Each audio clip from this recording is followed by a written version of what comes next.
이 말씀은 이제 사도 바울이 디도에게 보낸 편지의 마지막 부분이죠. 여기서 디도에게 하시는 말씀 중에 3절 말씀에 우리도 전에는 이라는 말씀이 있어요. 우리도 전에는. 그러니까 우리가 전에 어떤 사람이었는가 이것을 잊지 말라고 하는 그런 교훈인 거죠. 왜 전에 우리의 모습을 이렇게 이 말씀에다 기록을 하고 상기시키고 있는가 하는 겁니다. 그것은 우리가 하나님을 섬기되 하나님과 나와의 관계가 바로 서 있으면 당연히 나와 하나님을 섬기는 다른 하나님 믿는 백성과의 관계가 올바라야 되는데 그렇지 못한 경우, 그 못한 경우를 지적하시는 거예요. 그래서 그렇게 살지 말라 이런 교훈을 하시는 거죠. 1절, 2절 말씀에 보면은 뭘 하고 뭘 하지 말아야 할 것인가를 말씀을 했어요. 1절에 너는 그들로 하여금 통치자들과 권세 잡은 자들에게 복종하며 순종하며 모든 선한 일을 행하기를 준비하게 하며. 이 말씀을 보면 뭘 하라고 계속 말씀하죠? 복종하라, 순종하라, 선한 일 행하기를 준비하라. 이런 말씀을 하고 계세요. 이런 것들을 하라 이런 말이죠. 그런데 여기 복종하고 순종해야 될 사람을 누구라고 말을 했냐면 통치자들과 권세 잡은 자들이라고 말씀을 해놨어요. 그럼 이것은 당시로는 권세 잡은 자, 통치하는 자가 누굽니까? 임금이고 왕이죠. 또 로마 시대니까 로마 황제가 온 세상을 지배했던 때입니다. 그러면 여기에 통치자들, 권세 잡은 자들에게 복종하라, 순종하라 이렇게 말한다면 아니 그러면 우리가 로마 황제한테 순종해야 되는 거야? 이렇게 되는 거죠. 그런데 왜 사도 바울께서 이런 말씀을 하셨을까요? 로마 황제에게 순종하라는 그런 말씀을 하신 것 같지는 않은데 왜 통치자들에게 순종하라고 복종하라고까지 말씀하셨는가 하는 거예요. 목적은 여기 있어요. 1절 끝부분에 보니까 모든 선한 일을 행하기를 준비하게 하며.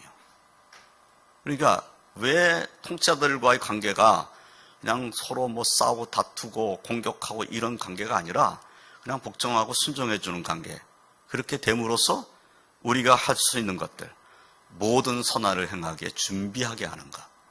모든 선한 일을 잘하게 하려니까 통치자들과 관계가 좋은 것이 더 낫다는 거예요. 그런 의미에서 말하는 거죠. 그런데 그러면 통치자들과 권세 잡은 자들에게 무조건 순종해야 되는가? 그들에게 무조건 복종해야 되는가? 그렇지는 않은 거예요. 우리가 욕을 좀 보면은 여긴 통치자들과 권세 잡은 자들에게 복종하라 이렇게 말씀하지 않았냐? 다른 성경은 뭐라고 하냐? 주 안에서 복종하라 이렇게 되어 있어요. 그럼 복종할 때는 통치자에게 복종한다, 순종한다 할 때는 그들이 하나님의 뜻을 거역하거나 하나님의 뜻을 공격하거나 주의 몸된 교회를 해치고자 하거나 이런다면 순종할 수가 없는 거죠. 어떻게 순종합니까? 교회를 문 닫으라고 그러는데 그 문 닫으라는 소리에 순종할 수는 없는 거죠. 복종할 수는 없는 거예요. 그러니까 하나님의 뜻에 도전하는 것, 주의 몸된 교회를 공격해가지고 주의 몸된 교회를 없이 하려고 하는 것, 이런 의도를 가지고 행하는 일을 한다고 할 것 같으면 우리는 그 일에 복종할 수는 없다는 겁니다. 그래서 통치자와 교회의 관계는 사실은 긴장관계예요. 통치자가 하나님의 뜻을 따르고 하나님을 경외하는 모습으로 살면 교회는 이들과 싸우고 다툴 일이 없어요. 그런데 이 통치자가 하나님의 뜻을 따르지 않습니다. 그리고 상당히 기독교인에 대해서 공격적이에요. 그렇다면 그것은 복종할 수는 없어요. 교회가 하나님의 뜻이 그것이 아니다 하고 말하고 있는데도 불구하고 하나님의 뜻이 아닌 것을 법으로 만들어서 그것을 시행하려고 한다. 그럼 막아야죠. 그건 복종할 수 없어요. 그러니까 복종한다고 했을 때는 무조건 복종을 의미하는 것이 아닙니다. 하나님의 뜻을 따르지 않는데 거기에 복종할 수는 없어요. 그래서 이 복종, 순종의 목적은 선한 일을 행하는 데 준비하기 위해서 복종하라, 순종하라고 말씀하셨지만은 그러나 이 통치자가 하나님 뜻을 거역한다면 우리는 그 뜻을 따라갈 수는 없다는 겁니다. 하나님의 뜻을 따르지 않고 교회를 통해서 하나님 영광이 드러나야 되는데 교회를 핍박하고 교회를 잔멸하려고 하고 교회가 말하고자 하는 것들을 입을 막으려고 하고 그리고 교회에 대해서는 부정적으로 말을 하고 그러면 그걸 어떻게 우리가 순종하고 복종할 수 있어요? 그건 그렇게 할 수는 없다는 거지.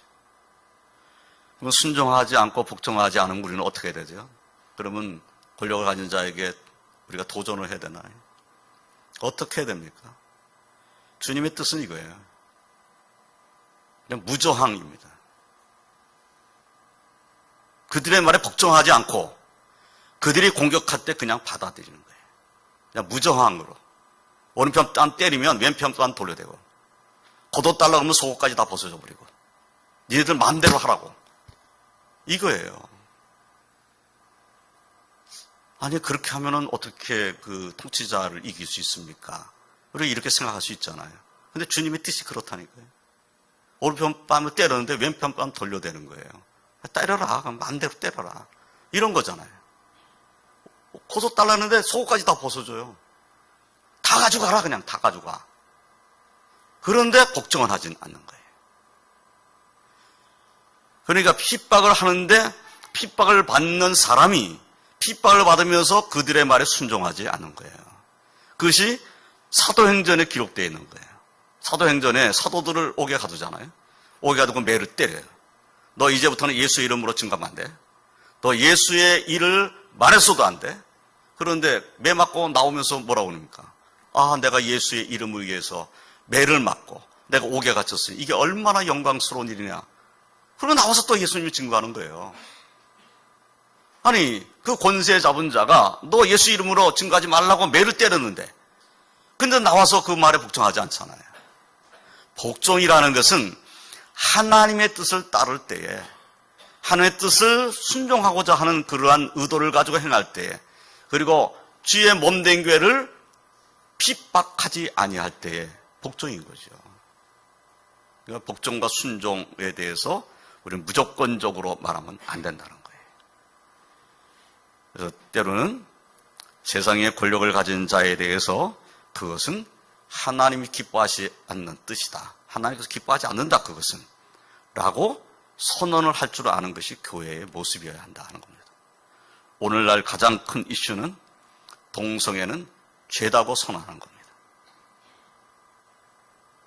이것은 국가적으로 지금 법을 만들려고 하는 움직임이 있기 때문인 거예요. 아마 서울시장은 아주 대놓고 그냥 퀴어 축제를 그냥 허용하고 그 축제를 하면서 뭐라고까지 말합니까? 선진국에서 하는 일들을 우리가 할 수 있다는 것이 얼마나 기쁜 일인가. 아니 동성애 축제를 하는 게 그렇게 기쁜 일이에요? 그게 하나님의 뜻을 따르는 겁니까? 그런 일에는 순종할 수 없다는 거예요. 그것은 안 된다라고 말해야 된다는 거죠. 그러니까 그런 것에 대해서는 우리가 복종할 수 없다. 왜? 우리는 선한 일을 행하기에 준비해야 되니까. 우리는 선한 일을 해야 될 사람인데 선한 일을 할 것을 못하게 만든다면 그걸 복종할 수는 없다는 거죠. 가장 선한 일이 무엇입니까? 가장 선한 일은 예수님을 믿는 일입니다. 가장 선한 일은 그래서 예수님의 복음을 전하는 일이에요. 예수님의 복음을 전하기 위해서는 내가 때로는 어려움을 만날 수도 있어요. 그런데 선한 일을 행하는 것은 하나님 기뻐하시는 일이니까 그 일을 위해서 내가 때로는 희생할 수도 있다라는 담대한 믿음을 가지고 행해야 되는 거죠. 그래서 통치자와 권세 잡은 자들에게 복종하며 순종하며 라는 말씀의 의미는 모든 선한을 행하게 준비하게 하려고 하신 말씀이지 선한 일을 망치려고 하는데도 불구하고 순종하라는 말은 아니다. 이것을 우리가 깨달아야 되겠죠. 2절에 아무도 비방하지 말며 다투지 말며 관용하며 범죄 온유함을 모든 사람이 나타낼 것을 기억하게 하라. 여기 2절 말씀은 우리의 삶의 모습이 이래서는 안 된다라는 것을 말씀하는 거죠.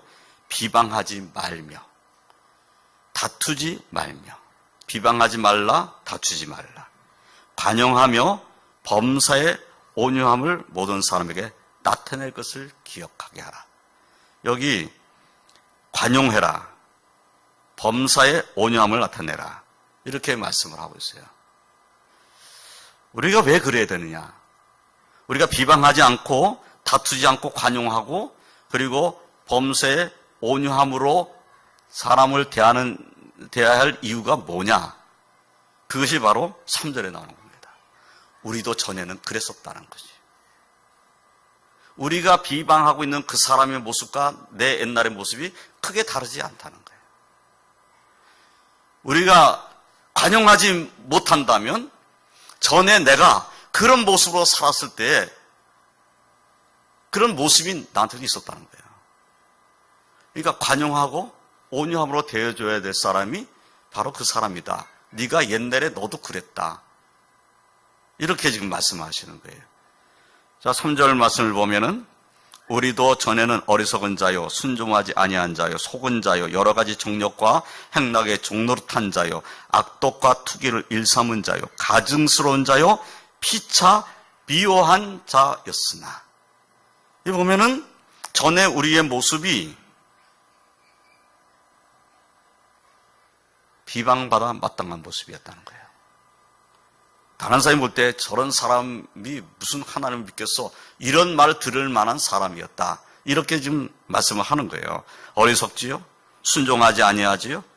속은 자, 남을 속이기도 하고 속기도 하고, 그리고 여러 가지 정욕과 행락에 종노릇한 자, 악독과 투기를 일삼은 자, 그래서 가증스러운 자였다는 거예요.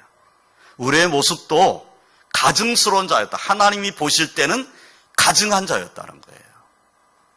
우리가 옛날에 그런 사람이었는데 이제 우리가 변화됐어요.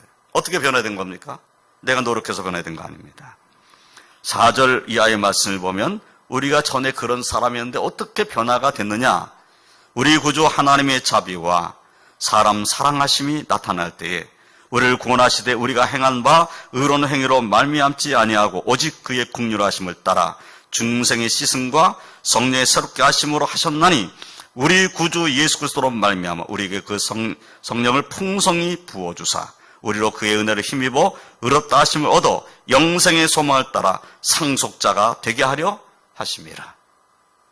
누가 우리를 깨끗하게 만들어서 새롭게 만들어서 우리로 상속자가 되게 만드신 겁니까? 하나님께서 그렇게 하셨다는 거죠. 하나님께서 예수를 보내셔서 우리의 죄를 씻어주시고 우리를 구원하시고 우리로 상속자를 삼으셨다는 거예요. 근데 우리의 모습은 전에 어떤 모습이었냐면 가증한 자였다는 거예요. 가증스러운 자였다. 근데 그 가증스러운 자가 구원받은 자가 됐다는 거죠. 그러면 오늘날 내가 볼 때 저 사람 가증스러워. 저 사람이 뭐 예수 믿는다고 하는데 저 사람 정말 겉과 속이 다른 거 아니야. 이렇게 우리 비방할 수 있어요. 비방할 수 있는데 그 비방은 하지 말라고 말씀하셔요. 너도 옛날에 그랬다. 너도 옛날에 그랬는데 그런데 하나님께서 너 같은 사람 구원한 거 아니냐. 너도 가증스러운 자였는데 너 구원한 거 아니냐. 그렇다면 네가 저 사람 가증스러워하고 비방할 자격이 너한테는 없다. 이렇게 지금 교훈을 하시는 거예요. 그럼 우리가 해야 할 일이 뭡니까? 비방하지 말라고 말씀하셨고 하라는 것은 온유함으로 모든 사람에게 나타내라고 말씀하고 있어요. 온유함을 드러내라. 그러면 우리는 사실은 가증한 이런 모습을 봤을 때 화나죠. 그렇잖아요? 가증스러운 모습을 봤을 때 아주 가증한 자다라고 우리가 마음의 생각이 들잖아요. 그러면 비방하는 말을 내고 싶죠. 너 그런 식으로 하면 안 되지 하고 공격적으로 대할 수 있겠죠. 그런데 한 번 더 오늘 말씀을 우리가 생각하면 용서하는 마음을 가져야 된다는 거예요. 용서하는 마음, 관용하는 마음이 우리에게 있어야 된다. 비방보다 먼저 해야 될 것은 관용이다 하는 겁니다. 그것을 하나님께서 우리에게 원하고 계시다는 거죠. 그런데 우리는 연약해서 관용보다 먼저 할 수 있는 일들이 비방이란 겁니다. 내 입에서 먼저 비방이 나와요. 관용이 먼저 나오는 것이 아니고 비방이 먼저 나온다는 거예요. 비방을 해놓고는 주워 담을 수가 없어요. 그런 일이 우리 삶 속에 얼마든지 일어날 수 있어요. 그래서 오늘 교훈을 우리는 잊지 말아야 합니다. 우리도 전에는 그런 사람이었다. 우리도 전에는 그런 사람이었다.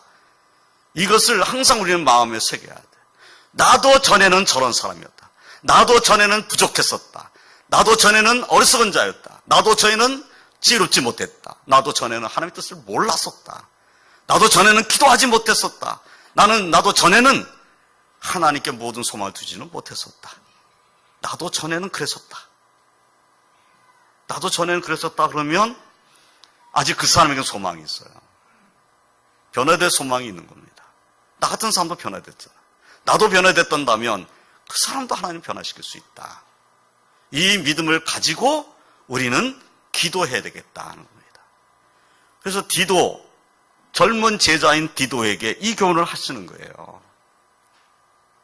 너 정말 선한 일을 준비하도록 해라. 그리고 너는 관용을 나타내라. 너는 모든 사람에게 대해서 온유함을 나타내라. 그리고 하나님께서 너를 구원하셨다는 사실을 잊지 말고 그 사랑을 전하라. 이것이 젊은 목회자인 디도에게 주시는 교훈인 거죠. 이 교훈은 첫째적으로는 저 같은 사람에게 굉장히 중요한 말씀이 되겠죠. 뿐만 아니라 지금 맡은 주의종들은 이 말씀 우리는 꼭 기억해야 될 것입니다. 우리는 관용해야 된다. 그리고 우리는 온유해야 한다. 왜냐하면 주님이 우리를 용서하셨기 때문이다. 이것을 우리는 항상 생각하고 주의 뜻을 따르는 삶을 살아야 될 줄로 믿습니다. 다시 7절을 보면 우리로 그의 은혜를 힘입어 의롭다 하심을 얻어 영생의 소망을 따라 상속자가 되게 하려 하심이라. 여기 상속자가 되게 하려 하심이라. 누구의 상속자가 되는 겁니까? 우리 부모의 상속자? 이건 너무나 당연한 것이고 누구의 상속자입니까? 하나님의 상속자입니다. 우리는 하나님의 나라를 상속받을 사람들이고 하나님께서 주시는 은혜를 받은 사람으로서 하나님 백성으로서 상속자입니다. 하나님께 있는 모든 것이 우리의 것이 되는 상속자입니다. 예수님과 함께 상속받을 사람들입니다. 이 사실을 믿으시길 주님의 이름으로 축원드립니다. 그래서 우리는 어떻게 상속자가 되는가? 은혜를 힘입어서 하나님께 주신 은혜, 예수님께 주시는 은혜를 힘입어서 의롭다 하심을 얻어서 상속자가 된 겁니다. 다시 말씀을 5절을 보면 우리를 구원하시되 우리가 행한 바 의로운 행위로 말미암지 아니하고 의로운 행위로 말미암지 않았다. 그럴 수밖에 없죠. 우리도 옛날엔 가증스러운 자였으니까. 가증스러웠던 내가 무슨 의로움이 있겠어요. 그러니까 우리의 의로움으로는 구원받을 길이 전혀 없다는 거예요. 그러니까 우리가 행한 바 의로운 행위로 말미암지 아니하고 오직 그의 긍휼하심을 따라 우리를 불쌍히 여겨주시는 그 은혜를 따라서 우리가 의롭다함을 얻게 되었다 라고 말씀하시는 거죠. 그래서 이 의롭다함을 얻고 은혜를 입고 그리고 상속자가 되는 이 놀라운 축복은 나로 말미암아서 된 것이 아니라 주님으로 말미암아 된 것이다.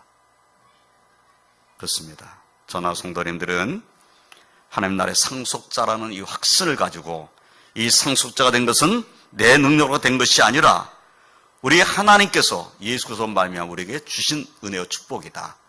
이 믿음 가지고 우리는 더 마음을 넓히는 믿음으로 살아야 될 줄로 믿습니다. 그런 은혜가 넘치시길 주님의 이름으로 축원드립니다. 8절에 이 말이 밉부도다 원하건대 너는 이 여러 것에 대하여 굳세게 말하라. 이는 하나님을 믿는 자들로 하여금 조심하여 선한 일을 힘쓰게 하려 함이라. 이것은 아름다우며 사람들에게 유익하니라. 왜 이런 교훈들을 하라고 말합니까? 이 여러 것에 대해서 굳세게 말하라. 굳세게 말하라. 이렇게 말씀하고 있어요. 그러면 굳세게 말할 이유가 뭡니까? 하나님을 믿는 자들로 하여금 조심하여 선한 일을 힘쓰게 하려 함이라. 역시 선한 일을 힘쓰게 하려니까 지금 이렇게 기록된 이 말씀에 대해서 너는 아주 굳세게 말씀을 전하라. 이렇게 교훈을 하시는 거지요. 그렇습니다. 예수 그리스도의 은혜가 아니면 가증스러운 내가 구원받을 길은 없습니다. 우리가 구원을 받은 하나님의 백성이란다면 우리의 죄를 용서받은 사람들인 겁니다. 그렇다면 우리는 용서하는 자로 살아야 되는 것이죠. 그리고 비방하지 아니하고 온유함으로 사는 이런 삶을 우리는 살아야 될 줄로 믿습니다.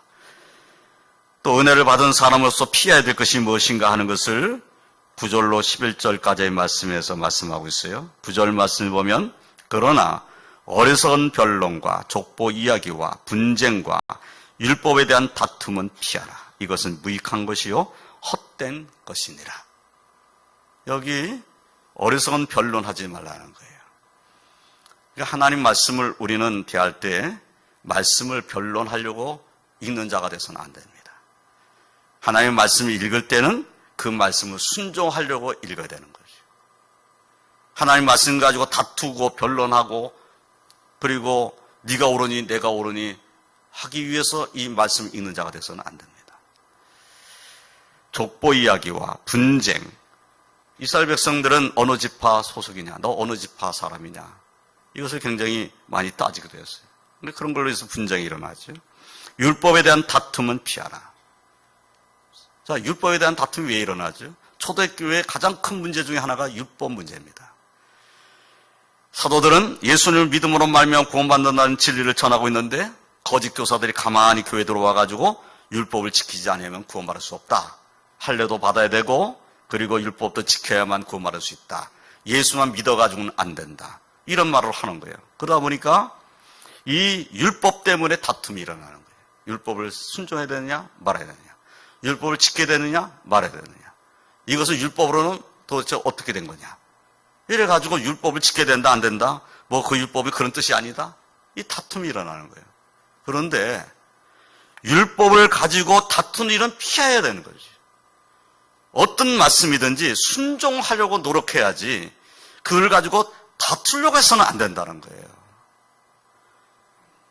저와 성도님들은 말씀을 대할 때마다 이 말씀을 내가 순종하는 삶을 사겠습니다. 이런 믿음으로 말씀을 읽고 순종하는 삶을 사시길 주님의 이름으로 축원드립니다. 이단에 속한 사람에 대한 경계의 말씀도 있어요. 10절에 이단에 속한 사람을 한두 번 훈계한 후에 멀리하라. 이러한 사람은 내가 아는 바와 같이 부패하여 스스로 정죄한 자로서 죄를 짓느니라. 벌써 초대교회에 이단들이 있었어요. 근데 이 이단에 속한 사람은 한두 번 훈계한 다음에 멀리하라고 말씀했어요. 아니, 그 사람도 예수 믿게 어떻게 해가지고 구원받게 하면 좋지 않겠는가, 우리가 이렇게 생각할 수 있잖아요. 그런데 성경은 이단을 피하라 라고 말씀하고 있어요. 피하라. 집에 들이지 말아라. 이렇게 말씀하시는 거예요. 이단에 속한 사람은 한두 번 훈계한 다음에 듣질 않으면 그냥 멀리 하는 게 좋아요. 그 사람이 마음을 바꿔가지고 아, 내가 전에 믿었던 것이 잘못됐어요. 내가 그동안 말했던 건 다 내가 잘못한 거예요 하고 돌아올 가능성이 거의 없다는 겁니다. 그래서 이단에 속한 사람은 한두 번 이야기해가지고 듣지 않으면 그냥 멀리 하는 것이 맞다는 거예요. 성경이 그렇게 가르치고 있는 거예요. 이단은 집안에 발도 들여놓지 못하게 하라는 거예요. 이단에 속한 사람과 한두 번 만나고 두 번, 세 번 만나고 그 말씀을 듣다 보면 그 말에 미혹될 수도 있어요.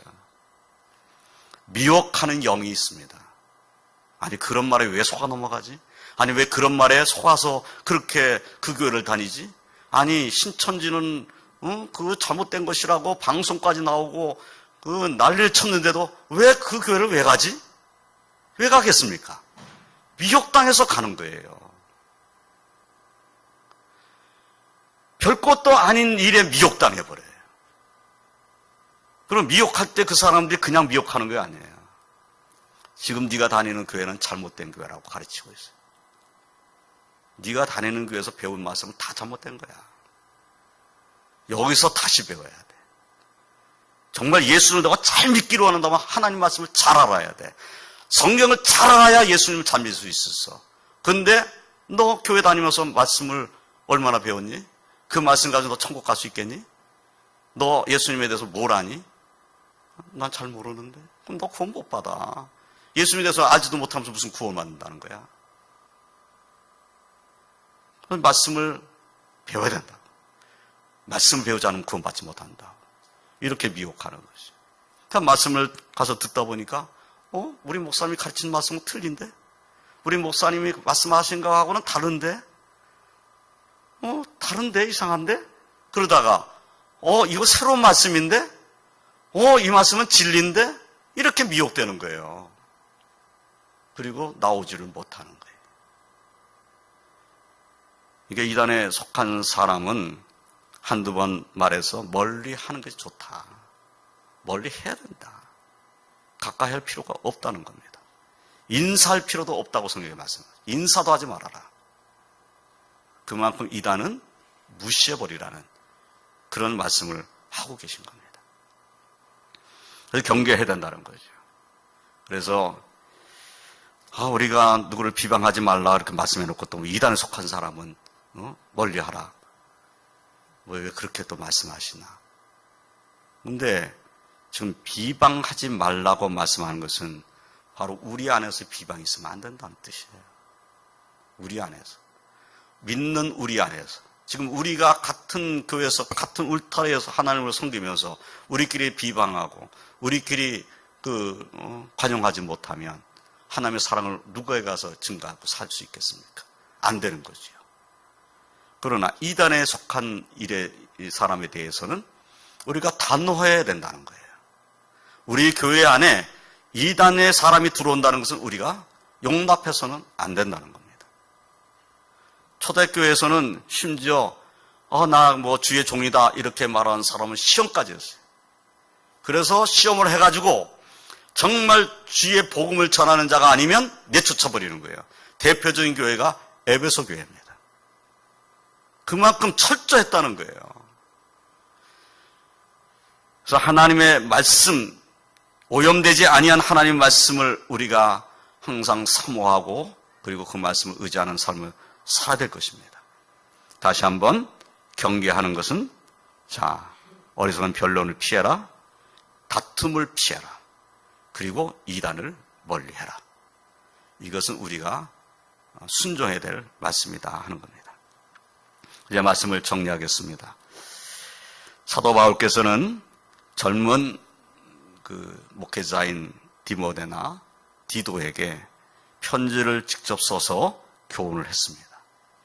그런데 이 교훈 가운데 오늘 말씀의 내용은 우리의 삶이 어떠해야 되는가, 우리의 삶의 모습이 어떤 모습이어야 하는가 하는 것에 대해서 아주 중요한 말씀을 했어요.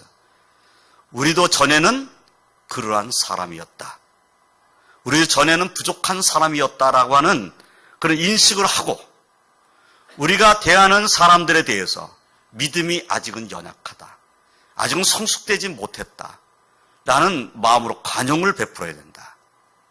그리고 우리는 관용보다 비방을 먼저 하는 자가 돼서는 안 된다. 이 교훈을 오늘 마음에 새겨야 할 것입니다. 이 한 주간도 주의 사랑 가운데 거하시고 우리 자신이 하나님 앞에 경건한 믿음으로 사는 그러한 성도들이 되고 그래서 하나님 기쁘시게 되리는 그런 한 주간이 되시기를 주님의 이름으로 축원드립니다. 기도하겠습니다. 하나님 감사합니다. 오늘 말씀을